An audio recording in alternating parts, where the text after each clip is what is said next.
Oh, yes, me, my dears, and welcome into Somnium. Let's do a mic check.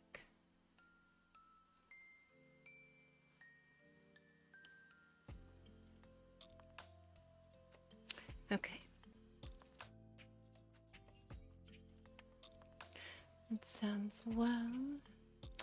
We will keep our text notifications muted this evening while we do our reading. So please allow yourself to get comfortable wherever you are resting. And let us continue where we left off. Since tonight will be purely reading, when I get to a stopping point, I will say a gentle goodnight. And thank you for joining me here, wherever you are in the world. And I hope that your day has been gentle to you, no matter what you have traversed today. And that you've been able to find a little bit of cozy in all the hectic, or sometimes just the pure boredom.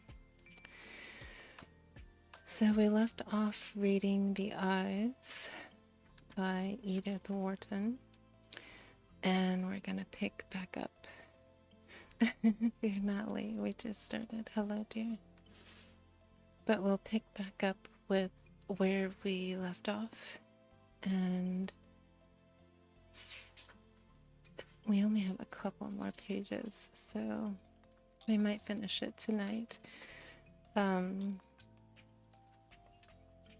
then shortly after that one, there's Afterward as well by Edith Wharton, so we might begin that.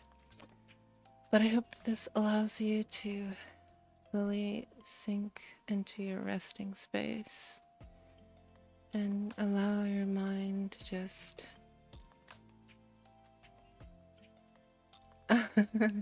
thank you. I will do so. Thank you for the reminder. My nose is a bit runny from being out and shoveling. I think I shoveled probably for 4 or 5 hours. We received a tremendous amount of not just snow but ice as well, and it's been a lot on my body. And I'm still not finished, so tomorrow will be day 3 of trying to clear out all of the snow. But I guess I will also take us through our full body relaxation before we begin. So I'll give just a couple moments for everyone to get their tea, their warm beverage of choice, of course. I'm having a sleepy time tea. Allow you to get cozy wherever you're going to sit or lay. Dim your lights. And do check the description box. There's some, I love my description box information. I think a lot of people don't always read them, but I do put a whole lot of thought into them, and I do think that it's a really good way to understand the environment that we will be in. And oh, I forgot something. To understand the environment that we will be in, and also give you some good, there we go, give you some good rules for the evening. There we go.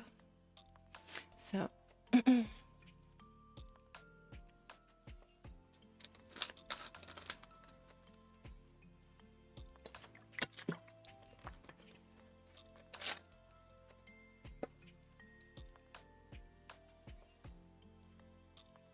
all right. Now, as we normally start, please dim your lights, allow yourself to get comfortable, And I find for this meditation, I find it easiest laying on my back because I don't have to worry about the weight of my body. Like if I'm sitting up and I happen to just fall asleep. So I think laying down is really great for these meditations. So we'll go through our gentle full body scan and then immediately into reading. I'm going to close my eyes. I invite you to do the same and just take off the weight of the world and let your mind be at ease for hopefully a little bit more than an hour, but for this time here in Somnium together.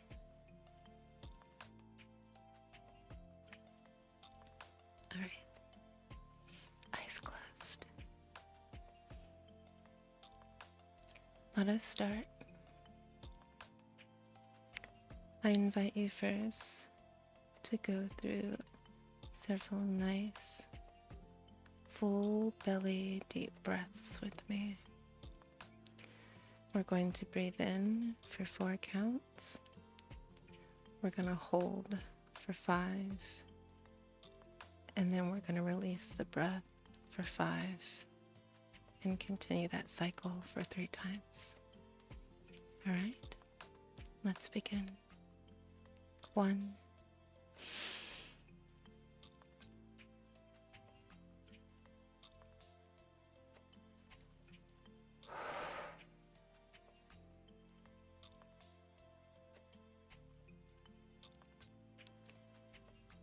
2,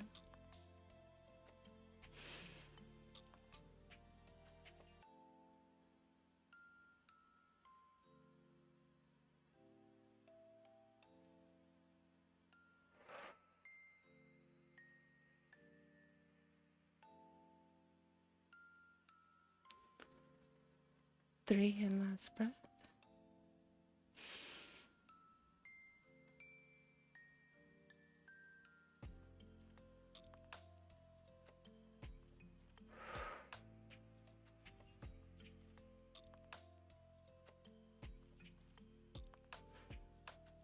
Now, I want you to imagine a soft, gentle golden stream softly circling itself at the very tippy top of your head. We are going to allow this gentle light to wash over our body, and as it travels down to our feet, we're going to allow it like a stream to carry all of our worries away.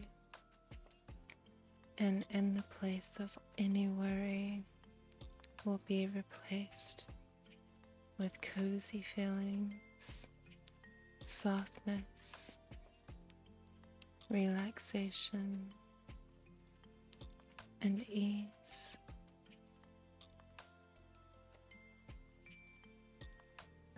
I want you to imagine your body as you scan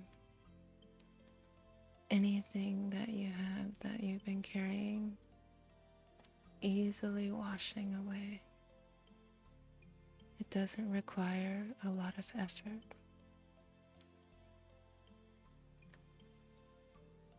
At the top of your head, I want you to check for any tension that you may be carrying from your day. Slowly now, move down to the front of your face and see if you may be holding any stress or tension in your forehead and your eyebrows and your jaw, the back of your neck, allowing any tension to easily just melt away.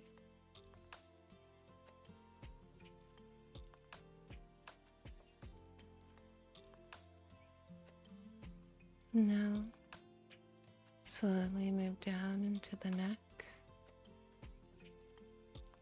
and see if you're carrying any tension there. Your shoulders, allow them to drop where they naturally rest.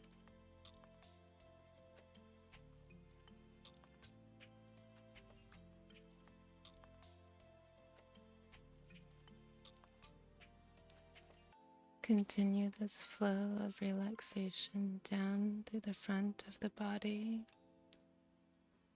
down through the spine, through the shoulders. Let your belly relax, your lower back, any space of tension that you are holding. Allow it to easily continue down the stream of relaxation.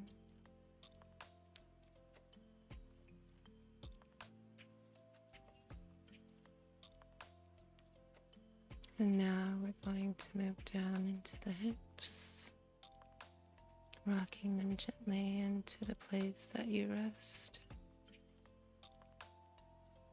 And down through the thighs and the buttocks. Just letting yourself become heavy in the space where you lay.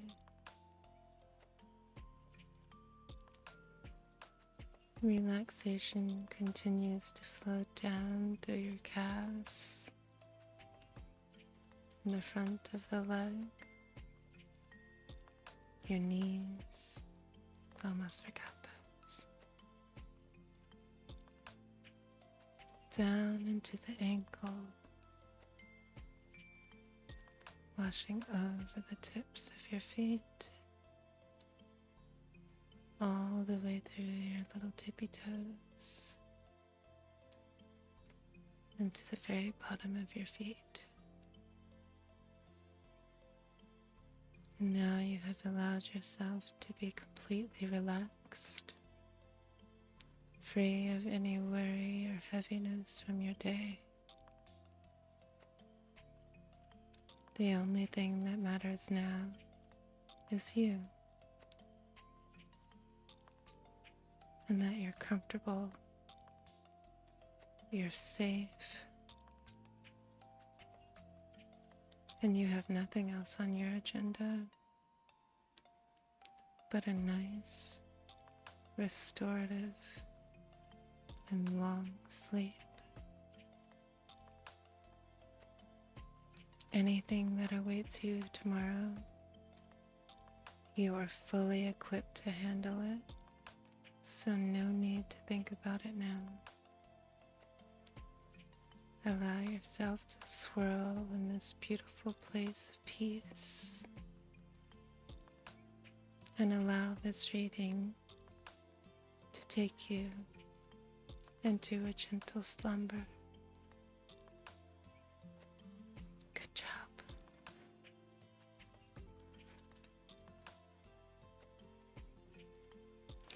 I'm going to read back a little bit from where we stopped, just to give a little refresh to where we were reading before. Those months were delightful. Noyes was constantly with me, and the more I saw of him, the better I liked him. His stupidity was a natural grace. It was as beautiful, really, as his eyelashes. And he was so gay, so affectionate, and so happy with me, that telling him the truth would have been about as pleasant as slitting the throat of some gentle animal. At first, I used to wonder what had put into the radiant head the detestable delusion that it held a brain. Then I began to see that it was so simply protective mimicry, an instinctive ruse to get away from family life at an office desk. Not that Gilbert didn't, dear lad. believe in himself. There wasn't a trace of hypocrisy in him. He was sure that his call was irresistible. And while to me it was the saving grace of his situation that it wasn't, and that a little money, a little leisure, and a little pleasure would have turned him into an inoffensive idler.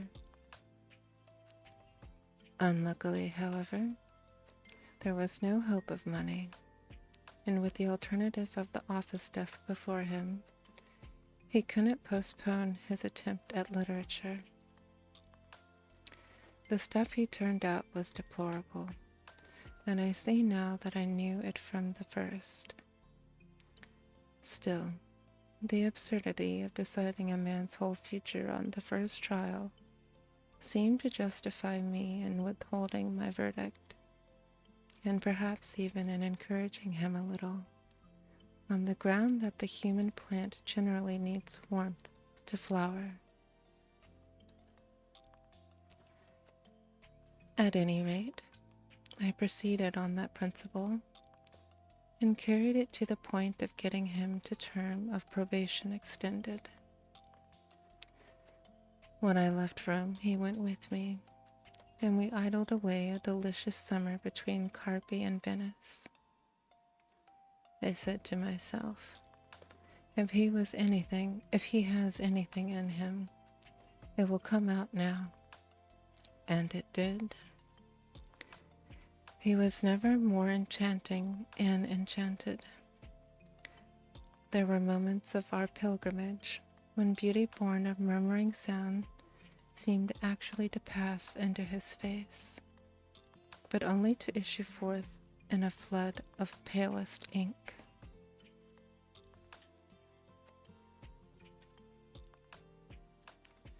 Well, the time came to turn off the tap, and I knew there was no hand but mine to do it.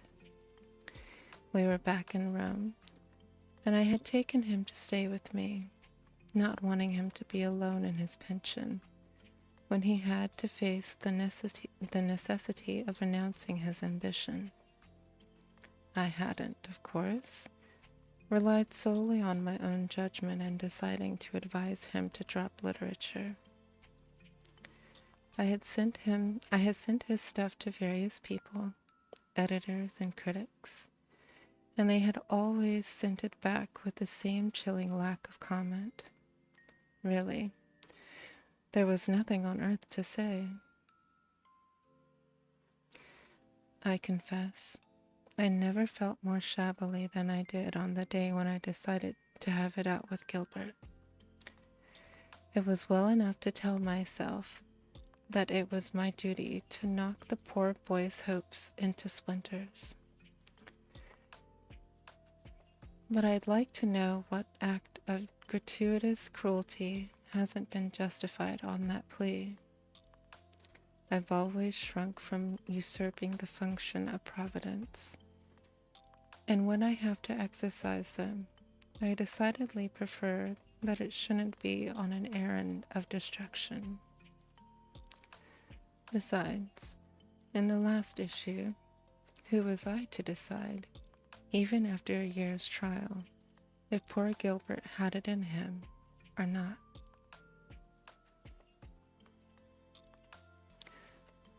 The more I looked at the part I'd resolved to play, the less I liked it, and I liked it still less when Gilbert sat opposite me, with his head thrown back in the lamplight, just as Phil is now. I'd been going over his last manuscript, and he knew it, and he knew that his future hung on my verdict. We'd tactically agreed to that. The manuscript lay between us, on my table. A novel, his first novel, if you please, and he reached over and laid his hand on it, and looked up at me with all his life in the look. I stood up and cleared my throat, trying to keep my eyes away from his face and on the manuscript. The fact is, my dear Gilbert, I began. I saw him turn pale, but he was up and facing me in an instant. Oh, look here. Don't take on so, my dear fellow. I'm not so awfully cut up as all that. His hands were on my shoulders, and he was laughing down on me from his full weight, or from his full height, with the kind of mortally stricken gaiety that drove the knife into my side. He was too beautifully brave for me to keep up any humbug about my duty, and it came over me suddenly how I should hurt others in hurting him. Myself first, since sending him home meant losing him, but more particularly poor Alice Noel, to whom I had so longed to prove my good faith and my desire to serve her. It really seemed like failing her twice to fail Gilbert.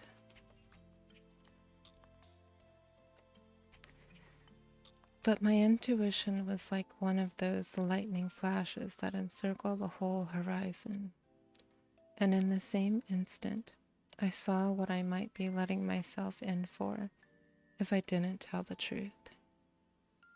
I said to myself, I shall have him for life.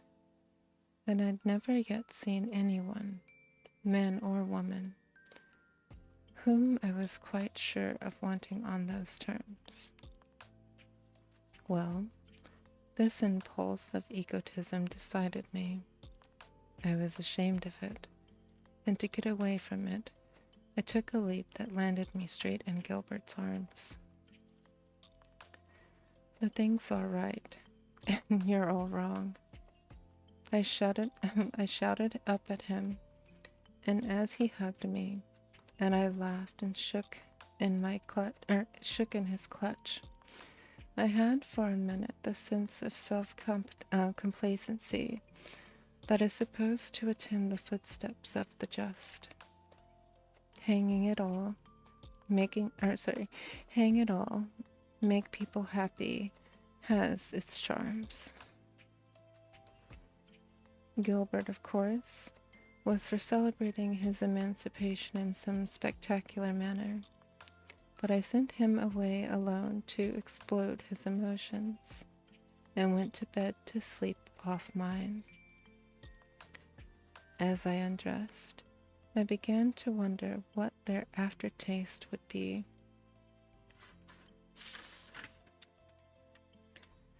So many of the finest don't keep.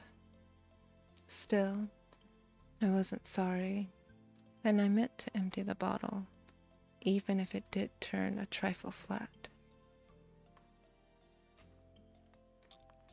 After I got into bed, I lay for a long time smiling at the memory of his eyes, his blissful eyes. And then I fell asleep, and when I woke, the room was deathly cold, and I sat up with a jerk, and there were the other eyes.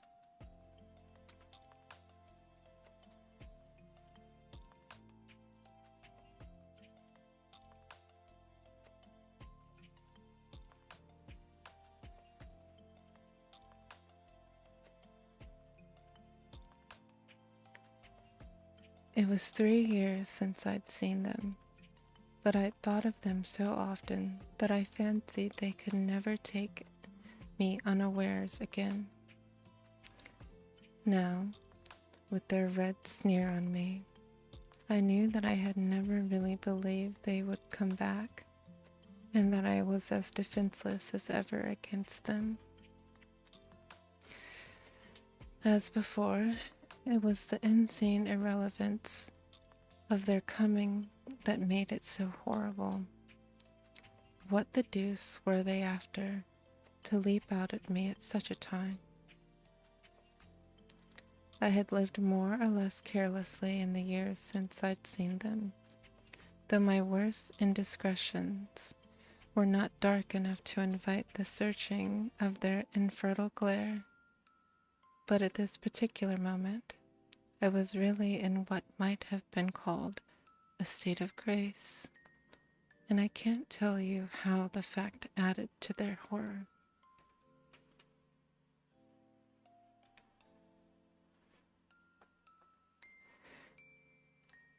But it's not enough to say they were as bad as before. They were worse.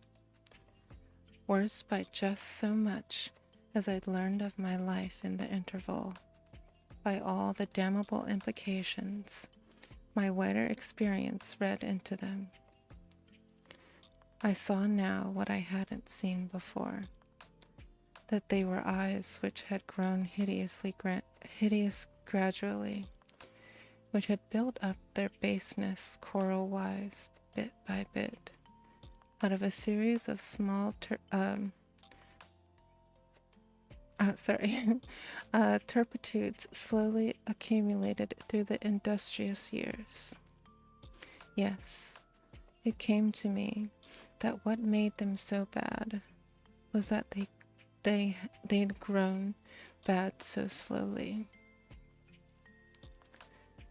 There they hung in the darkness, their swollen lids dropped across the little watery bulbs rolling loose in the orbits, and the puff of flesh making a muddy shadow underneath. And, as their stare moved with my movements, there came over me a sense of their tacit complicity, of a deep hidden understanding between us that was worse than the first shock of their strangeness. Not that I understood them, but that they made it so clear that they someday, or made it so clear that someday I should. Yes, that was the worst part of it, decidedly, and it was the feeling that became stronger each day they came back.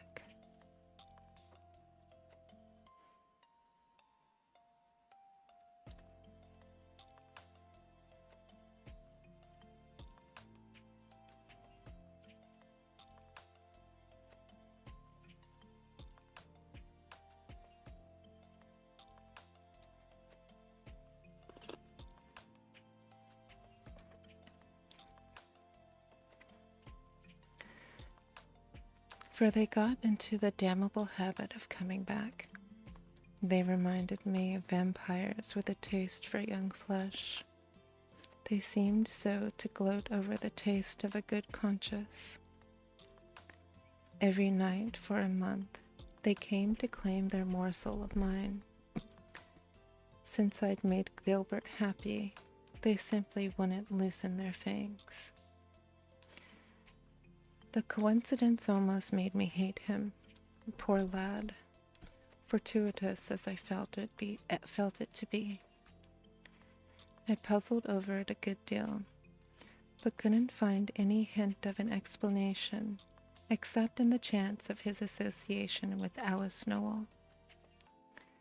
But then the eyes had let up on me the moment I had abandoned her, so they could hardly be the emissary of a woman scorned, even if one could have pictured poor Alice charging such spirits to avenge her.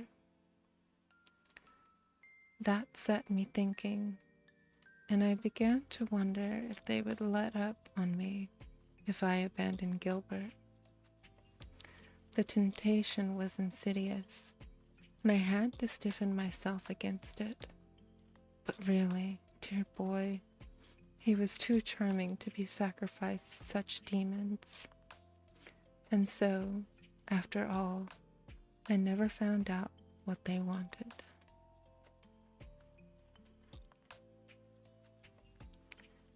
The fire crumbled, sending up a flash which threw into relief the narrator's gnarled face under its grayish-black stubble. Pressed into the hollow of the chair back, it stood out an instant like an intaglio of yellowish-red veined stone, with spots of enamel for the eyes. Then the fire sank, and it became once more a dim, Rembrandtish blur.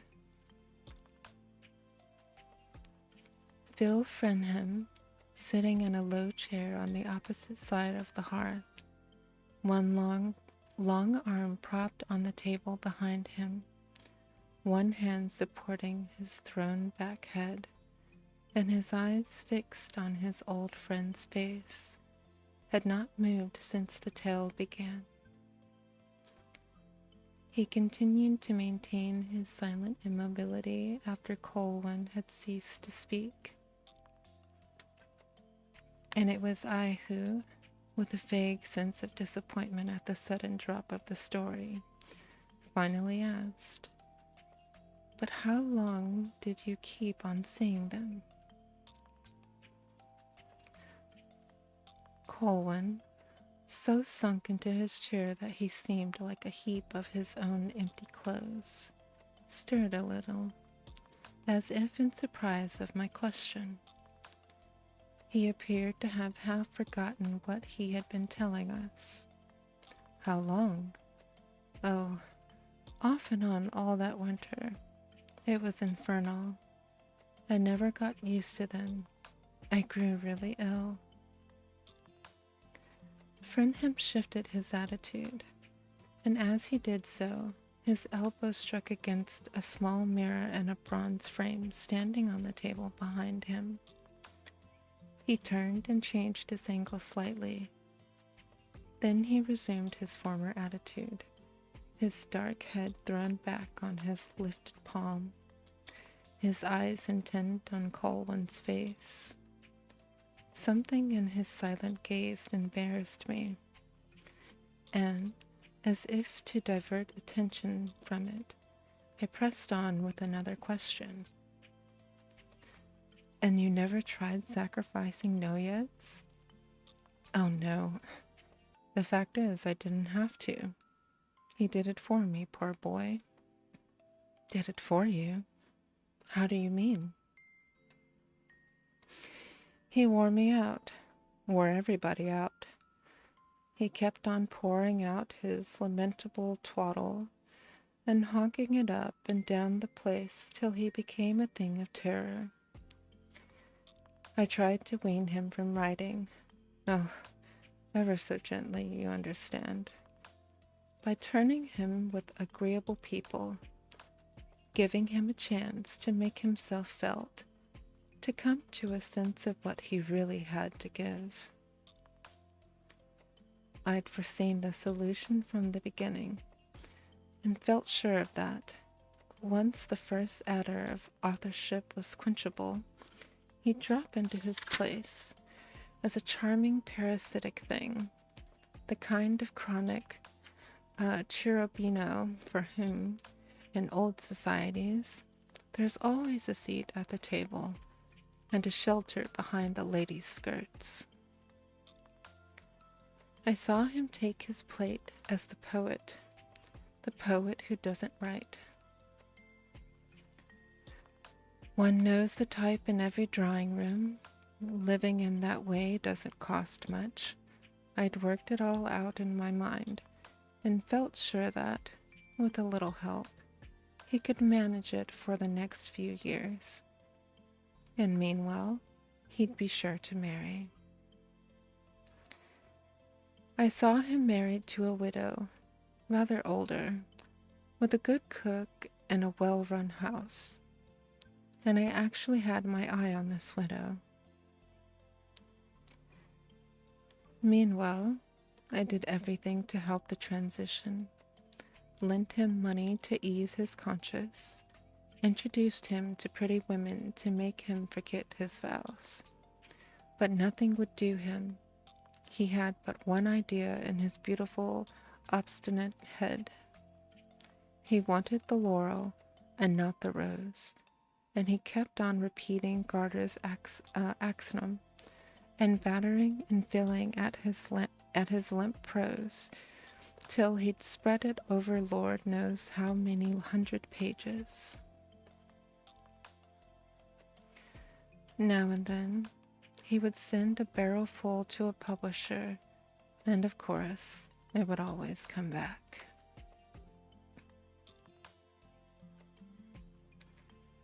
At first, it didn't matter. He thought he was misunderstood. He took the attitudes of genius, and whenever an opus came home, he wrote another to keep it company. Then he had a reaction of despair and accused me of deceiving him, and Lord knows what. I got angry at that and told him it was he who had deceived himself. He'd come to me determined to write, and I'd done my best to help him. That was the extent of my offense, and I'd done it for his cousin's sake, not his. That seemed to strike home, and he didn't answer for a minute. Then he said, "My time's up, and my money's up. What do you think I'd better do?" "I think you'd better not be an ass," I said. "What do you mean by being an ass?" he asked. I took a letter from my desk and held it out to him. "I mean refusing this offer of Miss Ellinger's to be her secretary at a salary of $5,000. There may be a lot more in it than that." He flung out his hands with violence that struck the letter from me.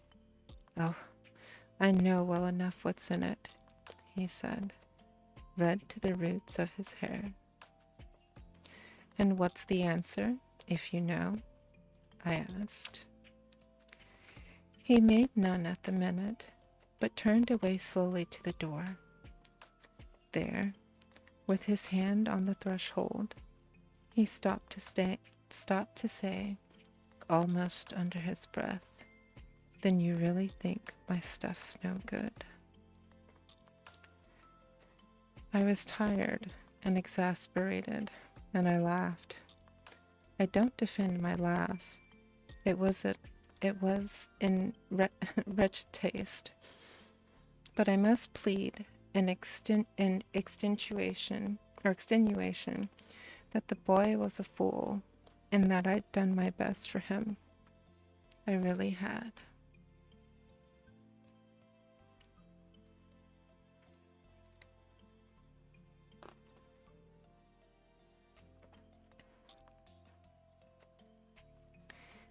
He went out of the room, shutting the door quietly after him.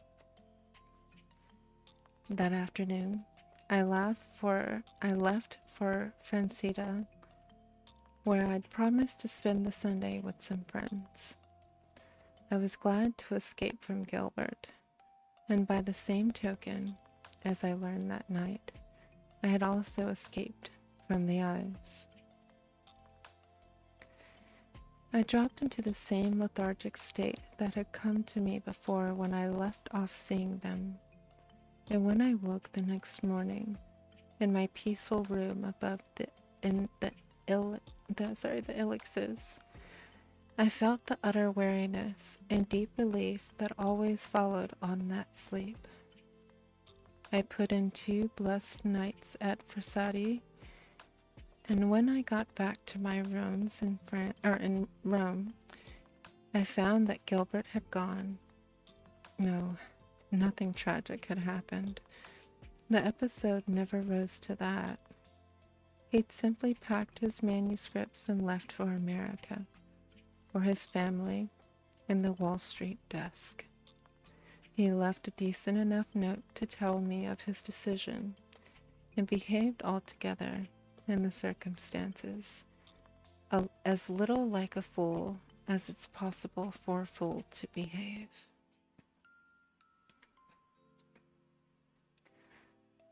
Colwyn paused again, and Brenham still sat motionless, the dusky contour of his young head reflected in the mirror at his back. "And what became of Noyes afterward?" I finally asked, still disquieted by a sense of incompleteness, by the need of something connecting thread between the parallel lines of the tale. Colwyn twitched his shoulders. "Oh, nothing became of him, because he became nothing. There could be no question of becoming about it. He vegetated in an office, I believe, and finally got a clerkship and a consulate, and married drearily in China. I saw him once in Hong Kong, years afterwards. He was fat and hadn't shaved. I was told he drank. He didn't recognize me. And the eyes? I asked, after another pause which Frenham's continued silence made oppressive. Colwyn, stroking his chin, blinked at me meditatively through the shadows. I never saw them after my last talk with Gilbert. Put two and two together if you can. For my part, I haven't found the link. He rose, his hands in his pockets, and walked stiffly over to the table on which reviving drinks had been set out. You must have parched after the dry tale. Here, help yourself, my dear fellow. Here, Phil. He turned back to the hearth. Frenham made no response to his host's hospitable summons.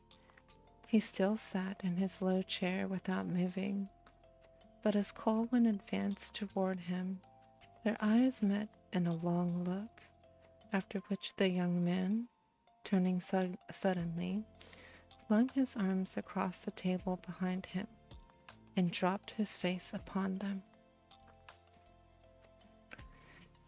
Colwyn, at the unexpected gesture, stopped short, a flush on his face. Phil, what the deuce? Why have the eyes scared you? My dear boy, my dear fellow, I never had such a tribute to my literary ability. Never. He broke into a chuckle at the thought, and halted on the hearthrug, his hands still in his pockets, gazing down at the youth's bowed head.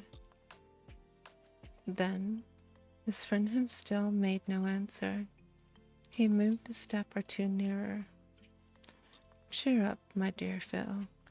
It's a year since I've seen them. Apparently I've done nothing lately bad enough to call them out of their chaos. I'll call them out of chaos. Unless my present evocation of them had made you see them, which would be their worst stroke yet. His bantering appeal quivered off into an uneasy laugh, and he moved still nearer, bending over Frenham, and laying his gouty hands on the lad's shoulders. Phil, my dear boy, really, what's the matter? Why don't you answer? Have you seen the eyes? Frenham's face was still hidden, and from where I stood behind Colwyn, I saw the latter, as if under the rebuff of this unaccountable attitude, draw back slowly from his friend. As he did so, the light of the lamp on the table fell full of his congested face, and I caught its reflection in the mirror behind Frenham's head. Colwyn saw the reflection also. He paused, his eyes level with the mirror, as if scarcely recognizing the countenance in it as his own. But as he looked, his expression gradually changed, and for an appreciable space of time, he and the image in the glass confronted each other with a glare of slowly gathering hate. Then Colwyn let go on Frenman's shoulder and drew back a step. Frenman, his face still hidden, did not stir. The end.